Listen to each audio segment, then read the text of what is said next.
Merci pour tous ces auditeurs connectés à ce programme. Que toi seul, tu te manifestes et que tu sois au contrôle de toutes choses. Sois béni maintenant pour des siècles et des siècles. Amen.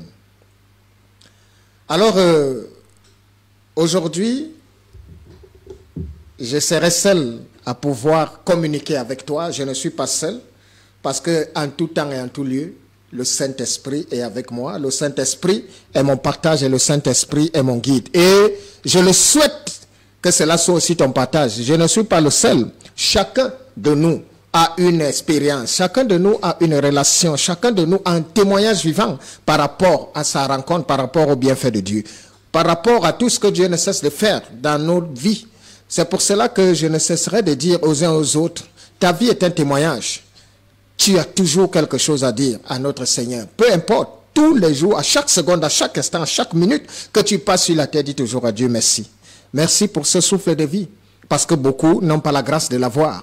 Merci pour la santé, parce que beaucoup n'ont pas la grâce de l'avoir. Merci pour la paix, parce que la première chose que tu donnes à tes enfants, c'est la paix. C'est pour cela que lorsque tu devais quitter ce monde, tu as dit, je vous donne ma paix. Je vous laisse la paix. Es-tu en paix avec toi-même? Es-tu en paix dans ton esprit? Parce que la paix est la première chose que le divin t'apportera. Car tu ne peux pas servir Dieu dans un cœur confus. Tu ne peux pas servir Dieu dans un cœur troublé, dans un cœur partagé. Car sachez-le, seul le cœur partagé reste inexaucé. Alors pour que tu sois entièrement captivé, disposé pour le service de Dieu, il doit te donner la paix. Et cette paix-là, ce n'est que dans les Saintes Écritures que tu la trouveras. Alors, avant de continuer toute chose, nous allons prendre une ponctuation musicale pour pouvoir nous accompagner, nous bercer. Parce que, sachez-le, il y a que beaucoup ne comprennent pas le mystère de l'adoration, de la louange, qui est un ministère puissant. Un ministère puissant, pourquoi? Parce que Paul et Silas se sont retrouvés dans la prison.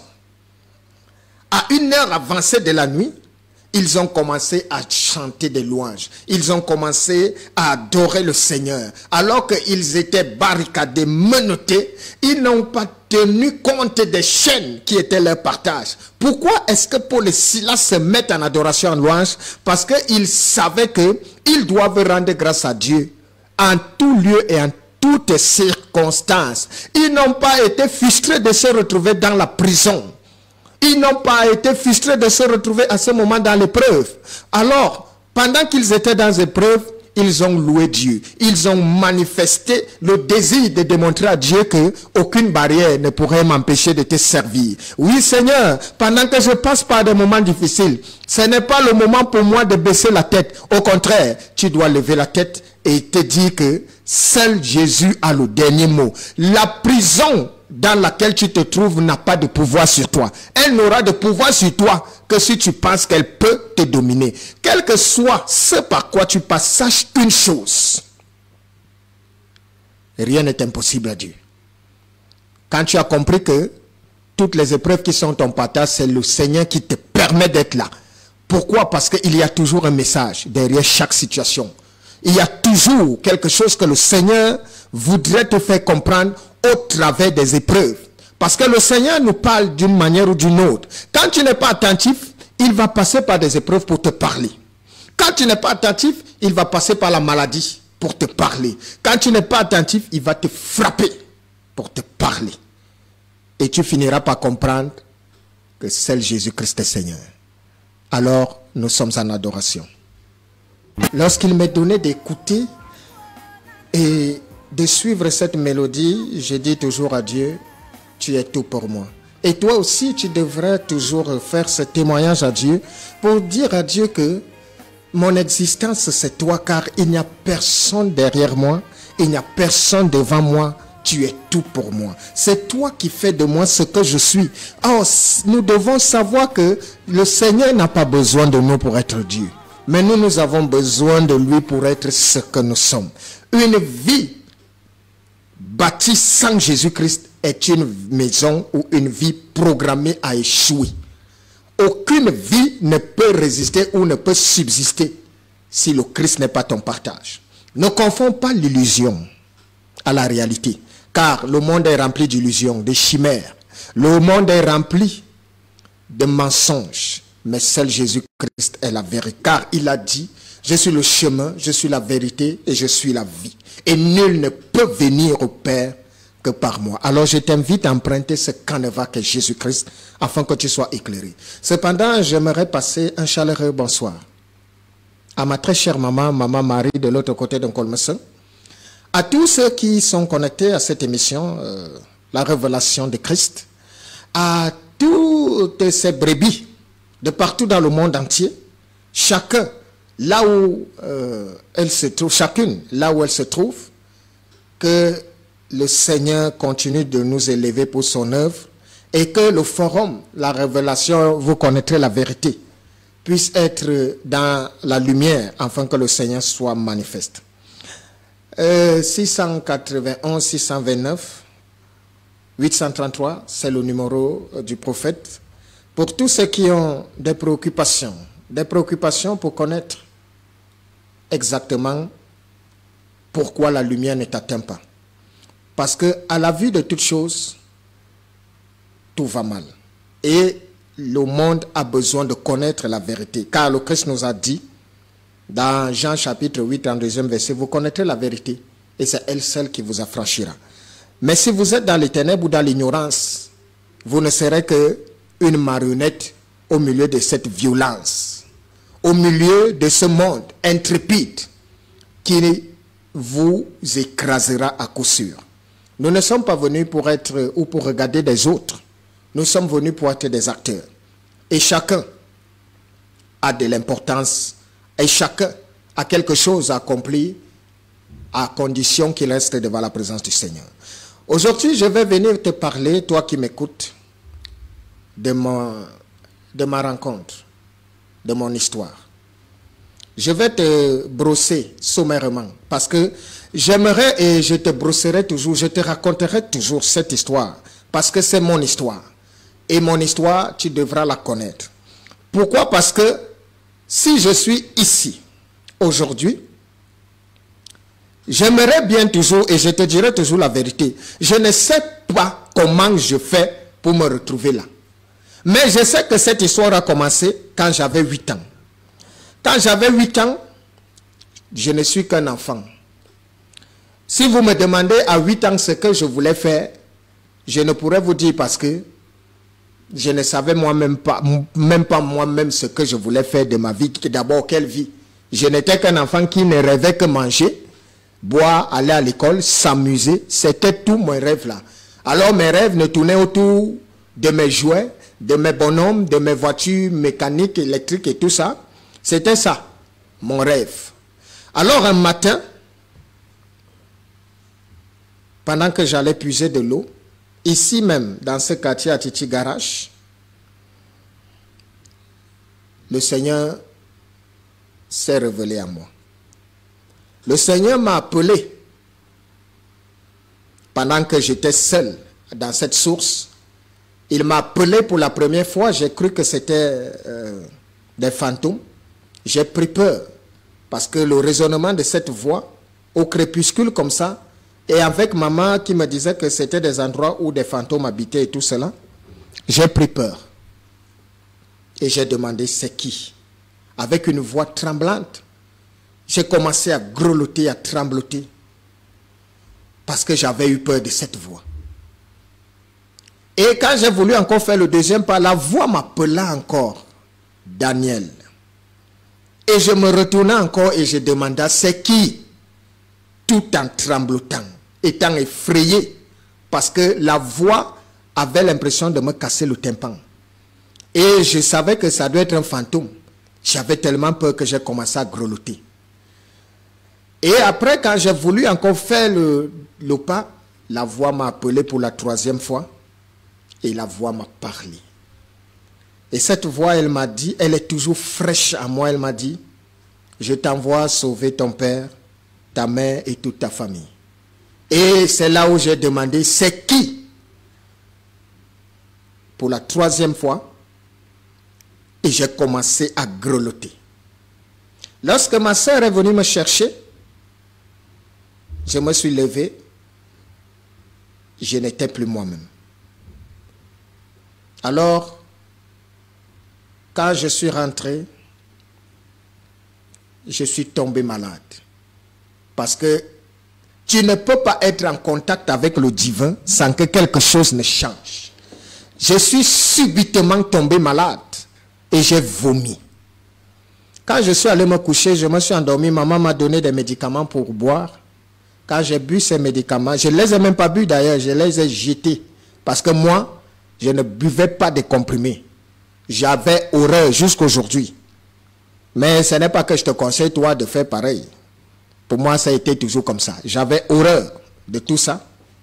Alors, quand je me suis endormi étant malade, lorsque je me suis réveillé, je n'étais plus la même personne. Ce n'était plus l'enfant Bokam parce que je me suis couché étant malade, étant aveugle, étant normal. Mais quand je me suis réveillé, j'ai commencé à voir de la lumière partout. J'ai vu des anges qui étaient remplis dans notre maison. Je les ai vus, ils me regardaient quand j'étais couché. Et j'ai été effrayé, j'ai regardé, ils se riaient de moi et ils causaient entre eux.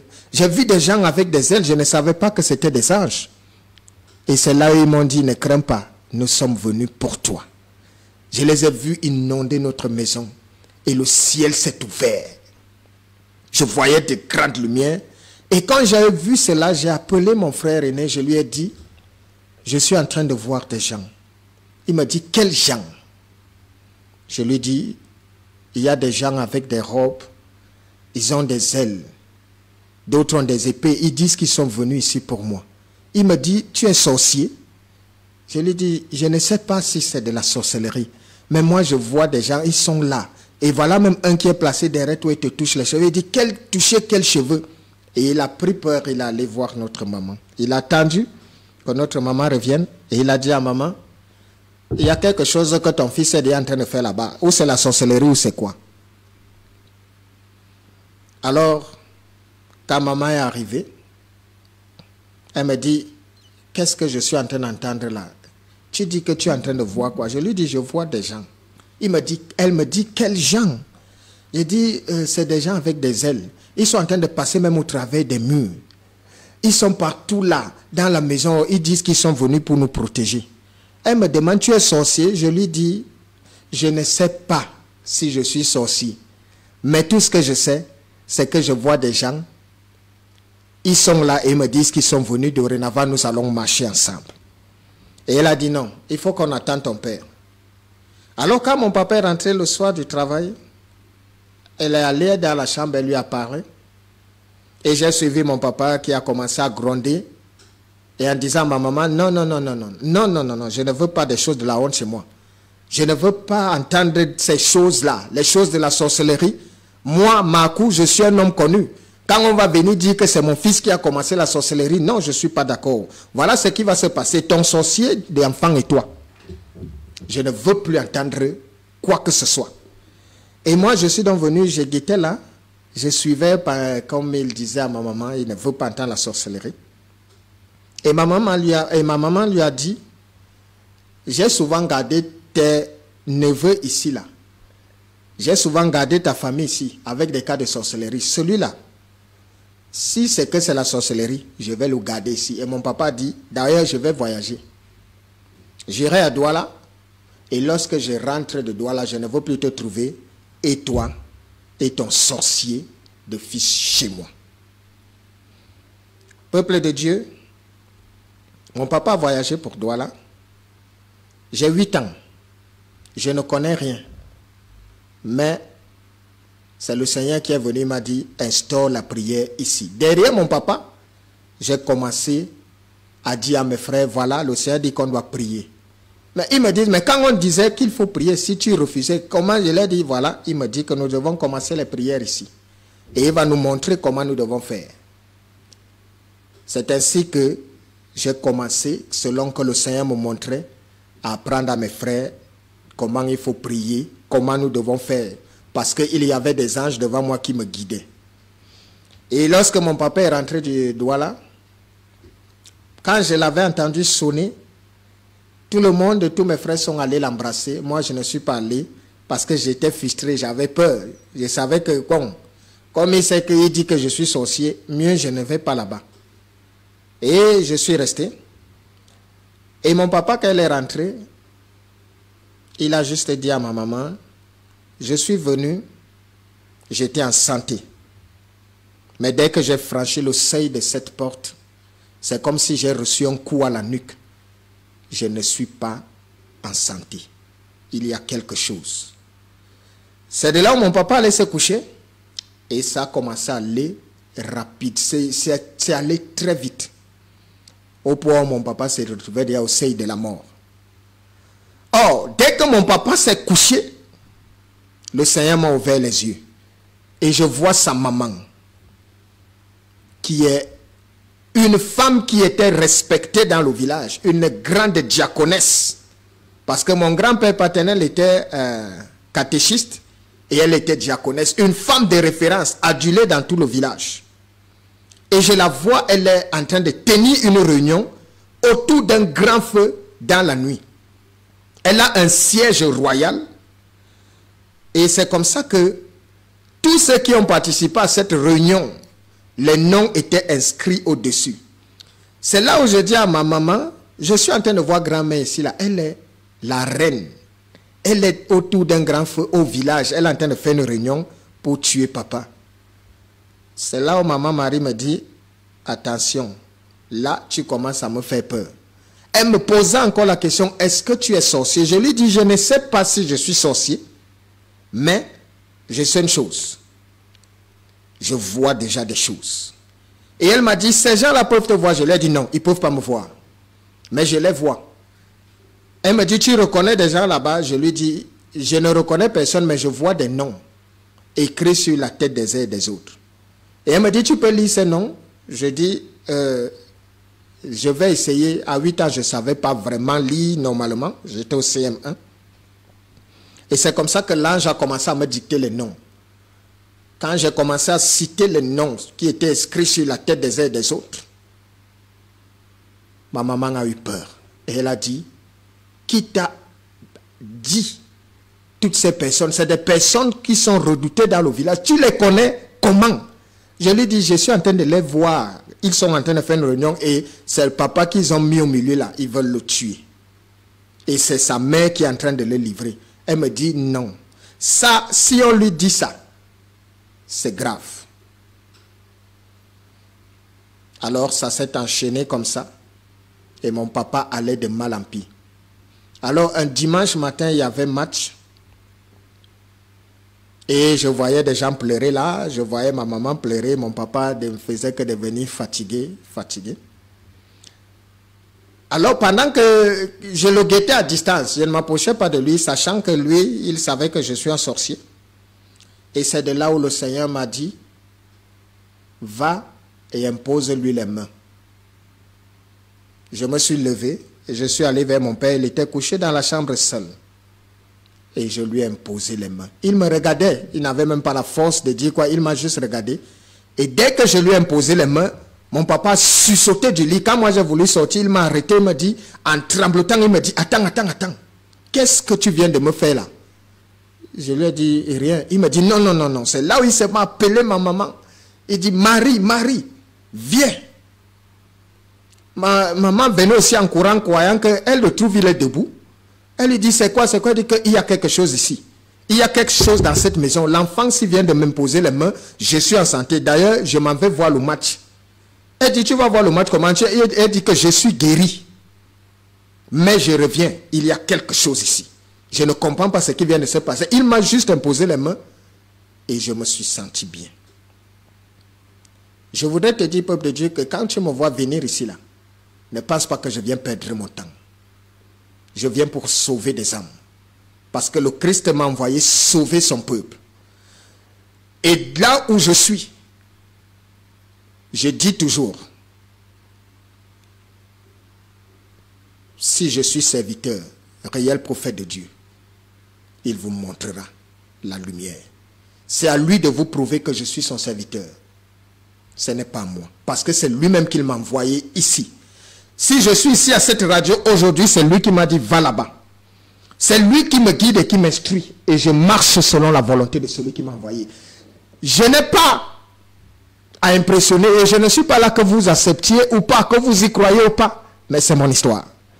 Et d'où je suis là, je sais qui je suis en tant que serviteur de Dieu, je suis dangereux. Tu peux te moquer de moi, tu te moques de Dieu.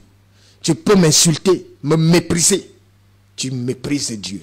Parce que, quel que soit l'endroit où j'entre, c'est le Saint-Esprit qui s'établit. Je suis un enfant de la lumière. Et cette lumière sera votre partage dans le nom puissant de notre Seigneur Jésus-Christ. Alors je voudrais que tous ensemble, nous entrons dans les méandres du Saint-Esprit avec cette belle mélodie qui va annoncer la présence du Saint-Esprit. Alors, de retour dans ce studio, j'aimerais dire aux autres, c'est mon histoire. Elle est tellement longue que je vais couper des morceaux, des séquences, d'épisode en épisode, parce que il faudrait que vous compreniez. Si je suis ici là, c'est parce que c'est ici qu'il m'a envoyé pour te parler. Parce que tu dois avoir une rencontre avec le divin.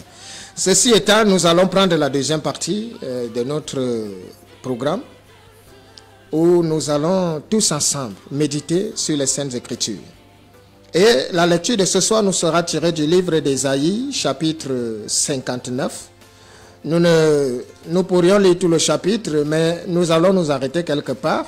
Et toi, tu pourrais continuer à méditer la fin de ce chapitre pour mieux comprendre là où on va et le pourquoi de certaines choses.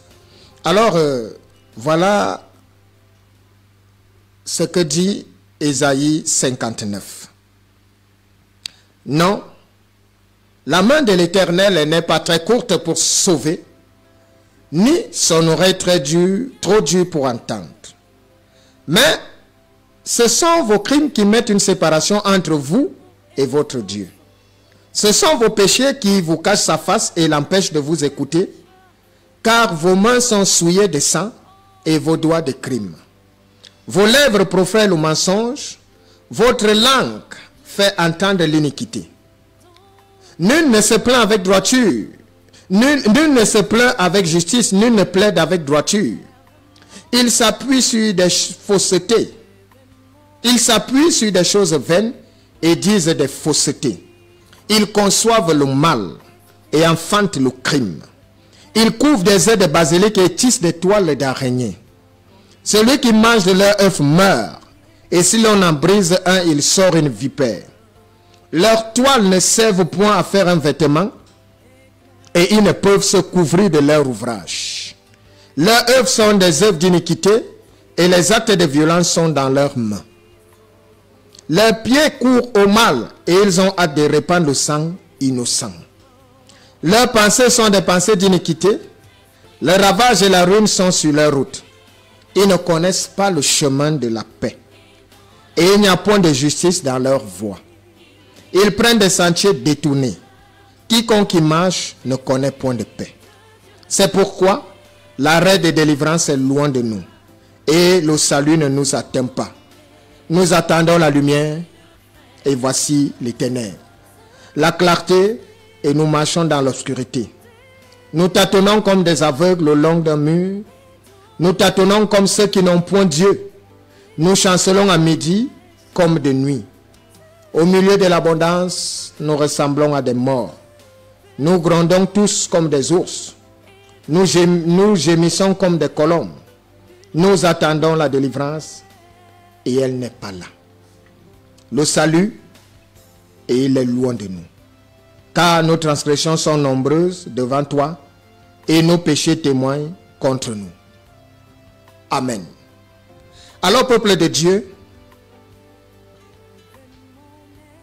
le message que le Seigneur m'envoie te passer ce soir est le suivant. Sors des ténèbres. Sors des ténèbres. Pourquoi? Parce que lorsque tu regardes ta vie et qu'à un moment donné, tu commences à te poser des questions, tu commences à avoir une vie de frustration.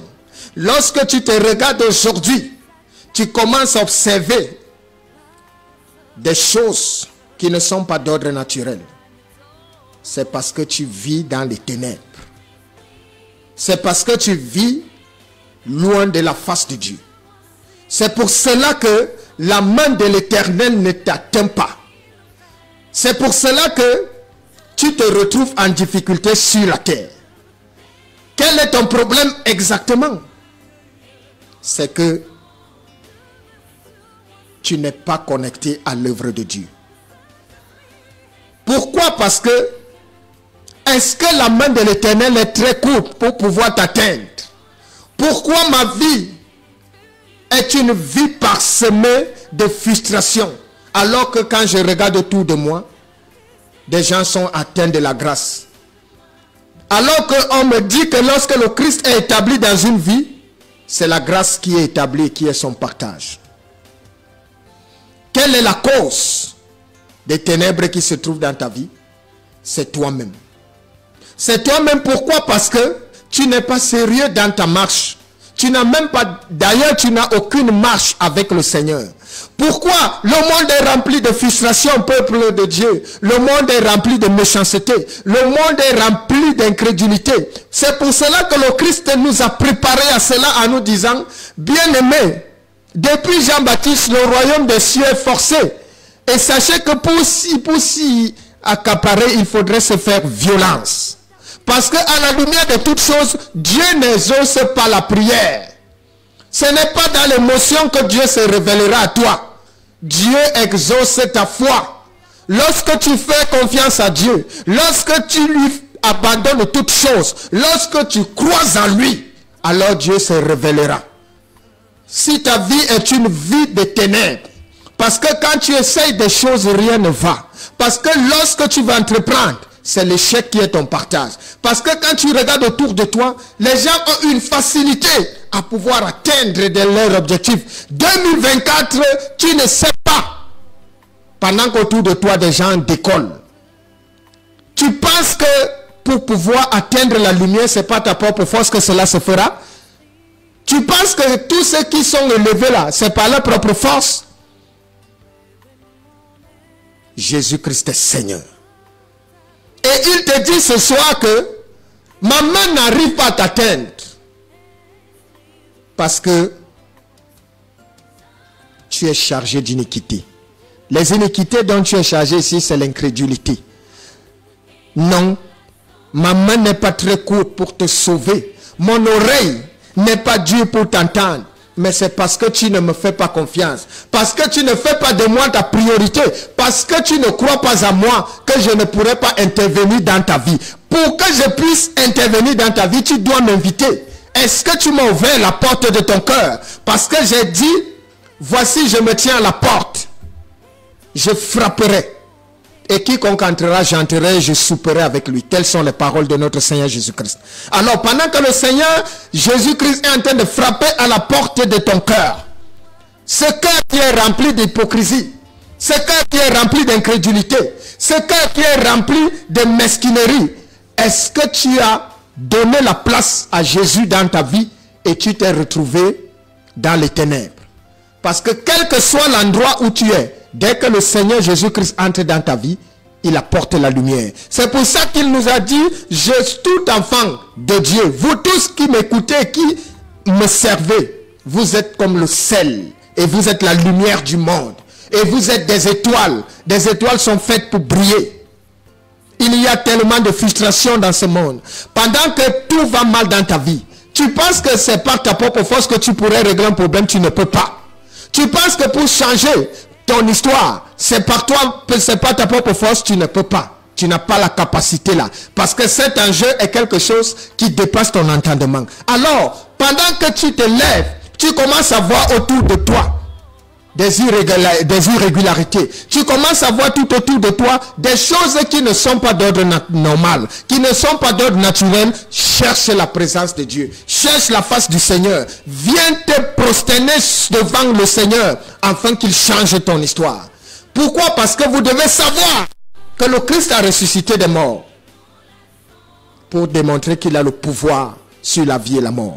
Le Christ a guéri des malades pour démontrer que dans le royaume, la nouvelle Jérusalem, ce monde qu'il nous donne, il n'y aura ni maladie, ni infirmité, ni mort. Il n'y aura plus rien de tout cela. Mais cependant, ce que vous ne savez pas, c'est que le Christ n'avait jamais guéri un malade qui ne croyait pas en lui.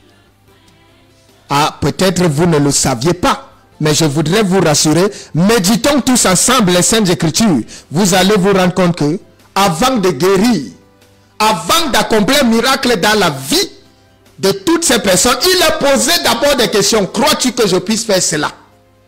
Pourquoi? Parce qu'il voulait te dire que il n'entre pas dans une maison fermée. Il n'agit pas dans un cœur incrédule et hypocrite. Pour que le Saint-Esprit prenne possession de toi, tu dois le désirer. Tu dois l'inviter pour qu'il prenne possession de toi afin qu'il vienne travailler. Afin qu'il vienne te conduire à la lumière. Mais si tu ne veux pas que Dieu entre dans ta vie, il n'y entrera pas. Au lieu de rester avec des raisonnements farfelus, où tu te dis d'accord, tout est accompli, n'est-ce pas, il a écrit que Jésus-Christ est venu mourir pour nos péchés. Jésus-Christ est venu mourir pour quel tes péchés? Jésus-Christ est venu pour nous accorder la grâce. Et je ne cesse de t'expliquer ce que c'est que la grâce. C'est pour cela que lorsque tu regardes autour de toi, sache une chose. Avec Dieu, on n'échoue pas. Je répète, avec Dieu, on n'échoue pas. Dieu ne laisse pas ses enfants dans la honte. Quand tu as observé que tu es dans une stagnation, quand tu vois rien ne te réussit, à partir de ce moment, sache qu'il y a des entités. Il y a quelque chose qui te plonge dans les ténèbres. Et quelle est cette chose? C'est l'incrédulité. Si tu ne crois pas en Dieu, Dieu ne se révélera pas à toi. Si tu ne désires pas le Seigneur, il ne sera pas ton partage. Lorsque vous voyez le monde tel qu'il est, quand vous voyez des gens souffrir, c'est parce que les gens sont incrédules. C'est parce que les gens sont mesquins. La seule fois où le Seigneur a voulu nous démontrer pourquoi il ne guérit pas n'importe qui, pourquoi il ne s'arrête pas devant tout le monde, et il a eu gain de cause et raison. Lorsqu'il a vu les 10 lépreux qui ont crié Seigneur sauve-nous, il connaissait la nature de tous ces 10, et dans tous ces 10, il savait qu'il n'y avait qu'un seul qui croyait réellement. Mais pour démontrer aux hommes ce que nous sommes réellement, il les a dit, allez et manifestez-vous, allez vous présenter chez le souverain sacrificateur. Quand il les a dit allez, avant qu'ils n'arrivent chez le souverain sacrificateur, ils ont été guéris de leur lèpre. Et qu'est-ce qui s'est passé? Il n'y a eu qu'un seul qui est revenu pour rendre grâce à Dieu. Les 9 autres, le Christ a demandé, il lui a dit, les 9 autres n'ont-ils pas été guéris? Il a dit non, ils ont été guéris. Il a dit d'accord, toi, rentre dans la paix, sois béni. Est-ce que vous pensez que les 9 autres qui ont été guéris iront au paradis? Vous croyez ça? Sachez que leur destination, c'est l'enfer. Dieu ne peut pas venir mettre la lumière dans ta vie et tu es incapable de lui retourner sa gloire. Pourquoi, bien-aimé, tu te retrouves aujourd'hui dans la frustration? Parce que tu es en train de regarder par toi-même, tu ne peux rien changer. Je voudrais inviter tous ceux qui se retrouvent aujourd'hui dans une frustration, dans une stagnation, dans le doute, dans l'échec, de n'importe quel endroit où tu m'entends, où tu me suis. Arrêtez tout ce qui est votre partage là, vous qui vous approchez de Dieu parce que vous avez des intérêts. Qui, parce que vous venez voir des hommes de Dieu pour, oh homme de Dieu, il faut prophétiser dans ma vie. Oh homme de Dieu, il faut prier pour moi, ma vie ne donne pas, mes actions, mes activités ne marchent pas, je ne comprends pas. Ce n'est pas comme ça que ça marche. L'homme de Dieu peut prophétiser pour toi et cette prophétie s'accomplit. Mais une prophétie accomplie ne fait pas de toi un enfant de Dieu. Pourquoi? Parce que beaucoup ont reçu des prophéties. Je connais tellement de personnes qui reçoivent des prophéties de voyage. Où tu vas voyager, le Seigneur me montre que tu voyages. Et ces personnes se retrouvent à être des sans-papiers aujourd'hui, ayant une prophétie en elles. Et ces personnes se retrouvent à souffrir, ayant la prophétie, souffrir dans un pays étranger. Il y a des personnes qui ont reçu des prophéties de mariage, des femmes, mais qui sont mortes dans ces prophéties. Pourquoi? Parce que ne pensez jamais qu'une prophétie vous établit comme enfant de Dieu. C'est la parole de Dieu. C'est la méditation des Saintes Écritures qui fait de vous des enfants de Dieu. Pourquoi? Parce que c'est dans les Saintes Écritures que vous apprendrez à connaître pourquoi je me retrouve dans les problèmes. C'est dans les Saintes Écritures que Dieu te parle, quand il nous a tout laissé comme consigne et prescription pour dire, lorsqu'à un moment donné de ta vie, quand tu verras je ne réagis pas, c'est parce que tu es loin de moi. C'est parce que les crimes, ton incrédulité, ton manque de service nous éloignera et nous ne pouvons pas être amis. Parce que pour être ami avec moi, il faut méditer les Saintes Écritures. Est-ce que tu médites les Saintes Écritures avant de te plaindre que tu ne comprends pas ce qui ne va pas dans ta vie?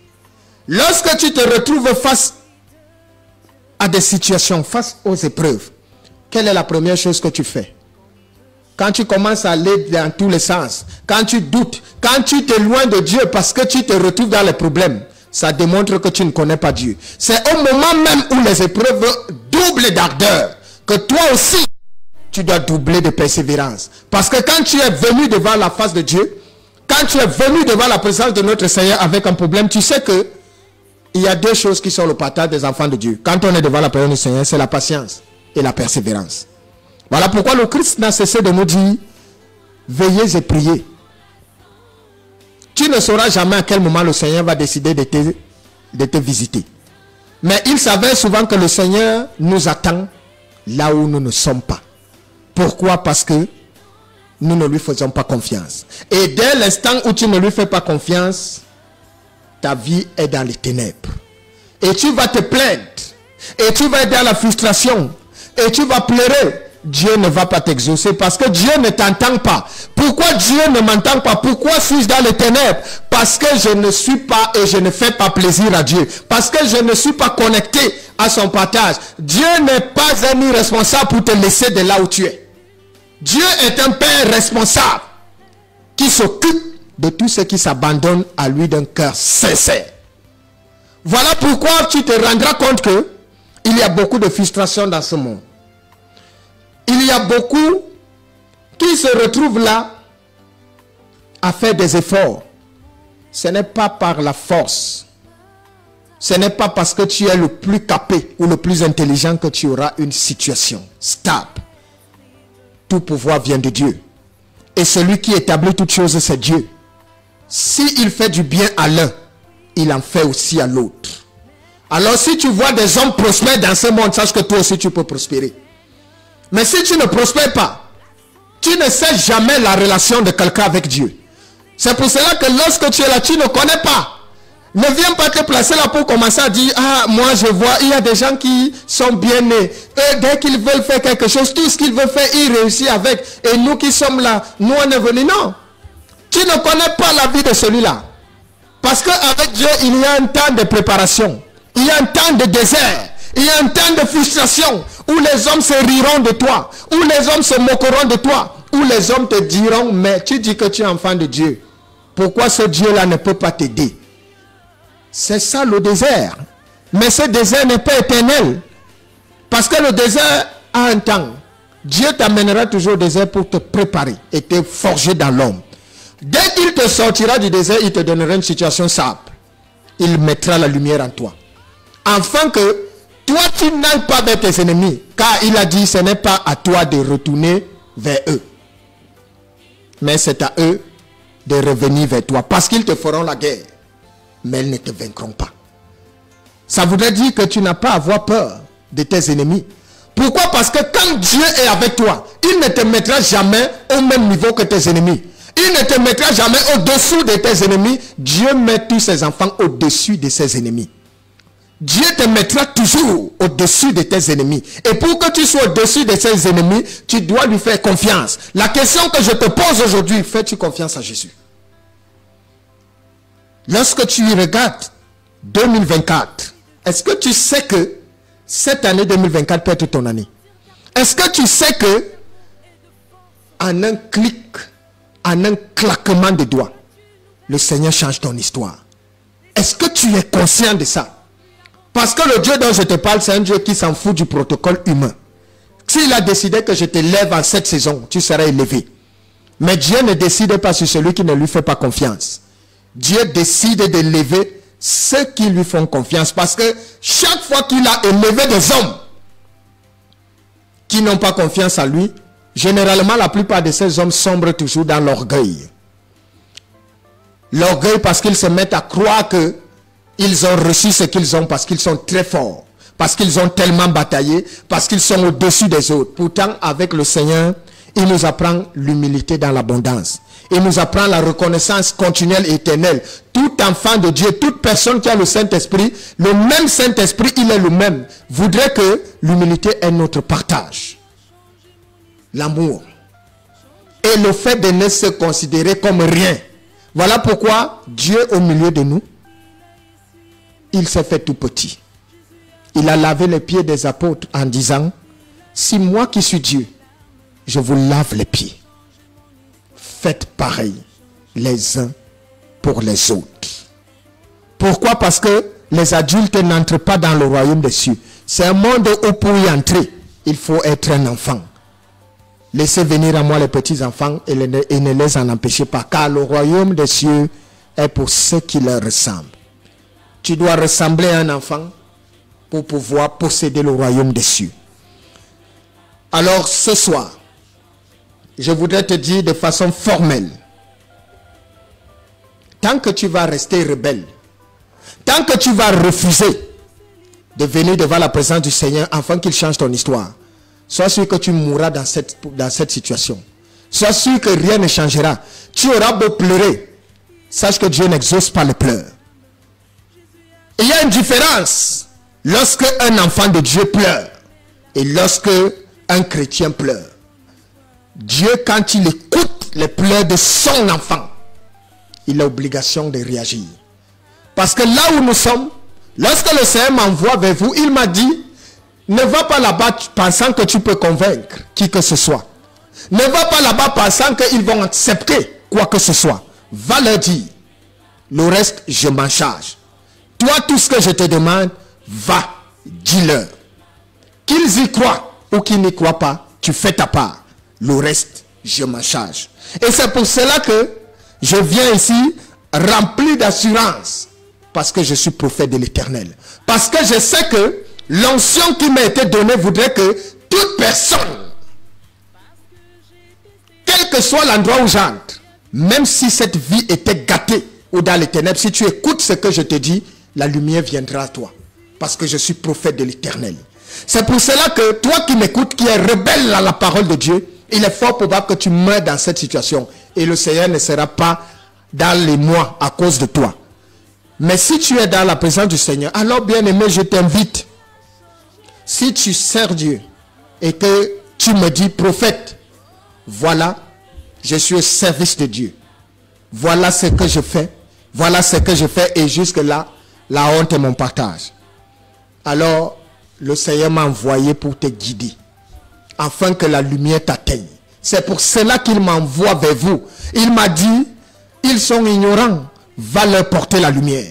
Va leur dire ce qu'ils doivent faire pour sauver leur âme. Va leur dire que c'est la fin de toutes choses. Si tu trouves des gens qui ne savent pas comment faire, montre-leur la route. Et je viens pour te dire que toutes les fois, si j'entre dans une maison, c'est le Seigneur Jésus-Christ qui est entré. Quand je me tiens quelque part, c'est la lumière qui est. Parce que celui qui m'a envoyé, c'est la lumière. C'est pour cela que je ne cesse de t'exhorter, peuple de Dieu. Toi qui m'écoutes. Vous savez, chacun connaît son problème. Mais sache que la plupart des choses ou des situations qui nous arrivent, nous-mêmes, nous en sommes responsables. Alors tu es responsable de ton échec. Tu es responsable de ta réussite. La réussite ne dépend pas de toi. La réussite dépend de Dieu. Mais l'échec, ça dépend de toi parce que Dieu ne fait pas échouer ses enfants. Dieu nous demande de le servir pour nous mettre en sécurité. Dieu nous demande de le servir pour marquer la différence entre ceux qui ne le servent pas et ceux qui le servent. Dieu nous appelle à son service afin que les hommes sachent qu'il est souverain. Afin que pendant que les autres seront dans la confusion, les enfants de Dieu ne connaissent pas la confusion. Les enfants de Dieu ne connaissent pas la contradiction. Quand Dieu est établi dans une vie, il t'amènera. Sache que les épreuves seront ton partage. Ne pense pas que parce que Dieu est avec toi que tu ne vas pas connaître les épreuves. Ne pense pas que parce que Dieu marche avec toi que tu ne vas pas connaître des frustrations. Non! Au contraire, c'est là où ça va doubler. Parce que des gens vont chercher à te rabaisser. Vous connaissez combien ont honte de servir ou de raconter qu'ils aiment Dieu à cause des hommes. Ils ont peur du regard des autres. Toi qui as peur d'affirmer et de confirmer ta foi, de dire aux gens, je crois en Jésus. Parce que tu ne veux pas perdre des amis. Parce que tu as peur du regard de la société. Quand elle va te juger. Sache que le Seigneur aussi aura honte de toi. Et pour tous ceux qui veulent connaître pourquoi ils sont dans les ténèbres, 691, 629, 833. 691, 629, 833. C'est le numéro du prophète. Ce n'est pas moi qui sauve et guérit, c'est Jésus-Christ. Je ne viens pas te parler d'une propagande personnelle.